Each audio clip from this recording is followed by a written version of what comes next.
I had the gun to my chest, and I pulled the trigger.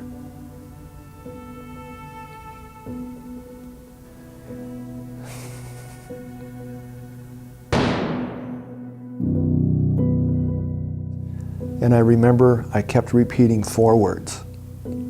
I want to die. I want to die. I want to die. And I remember saying it over and over and over again. My name's Mike Udermann. My work is trucking and logistics and supply chain. My passion is helping these young adults be able to continue on living life. So I get wheeled into the emergency room and doctors and nurses frantically trying to stem the flow of blood and trying to figure out what's going on and if the bullet is still in my chest and that whole process. And at a little bit after 2 a.m. on November 6th, 1978.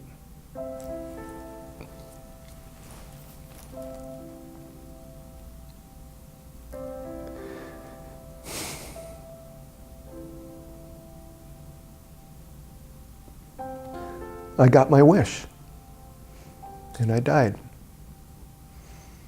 And I died for over 4 minutes, clinically dead, laying on the operating table. And I remember going up into the tunnel and going down the tunnel and seeing the most brilliant, whitest brilliance of light that you can ever imagine and experience, ever.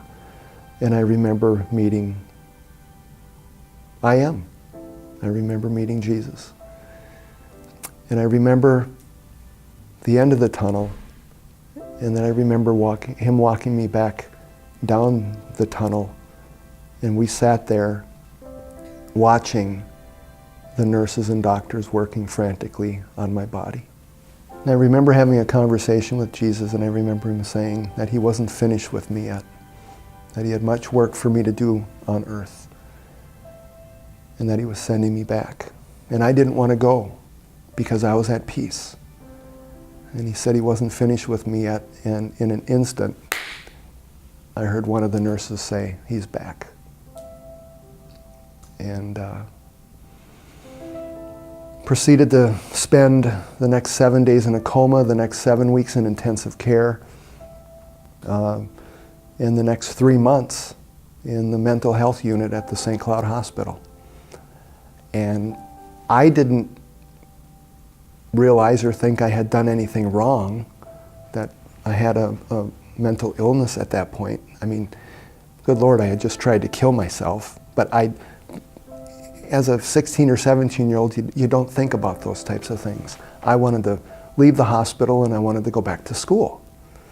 But that didn't occur, and went through a whole process of trying to figure out some of the things that had brought me there in the first place. And part of my process for therapy and reconciling what I had done to myself in the suicide attempt was to go out and start talking to high school kids about my experience, because I was their age. I could relate to 10th graders and 11th graders and 12th graders, because they're going through the same issues and challenges that I had gone through. And so I started speaking at high schools around the area where we lived. You know, maybe there's something more here that I can give back. Looking back at the words Jesus had said to me, "I'm not finished with you yet." Well, what am I supposed to learn from this experience? That it's not about me. And I've realized that it's not about me. It's about being able to go out and to touch the lives and to help the lives of others. And over the course of the last 37 plus years, I've spoken over 1,000 times. And I've talked to hundreds of thousands of young adults. And 17 times so far, up to this point, 17 times that I'm aware of, young men and women have come up and asked for help. What I do in a case like that is I really, first of all, provide that individual some empathy. Be cognizant and aware of what they're telling you because they're serious. I was serious. Have some, not sympathy, empathy for the individual. And to sit down and just listen. And I let them talk. Because really that's what they're looking for. They want to talk, they want to be heard. I was the type of individual who I stuffed all of my feelings. I never talked about things. And I see that time and time and time again, that these teenagers, these young adults, don't have the opportunity to talk about things. One of the things that I had a very hard time reconciling was that I had just tried to take the life that God had given me. And I had a very, very hard time with that. And I remember having some counsel with a Catholic priest.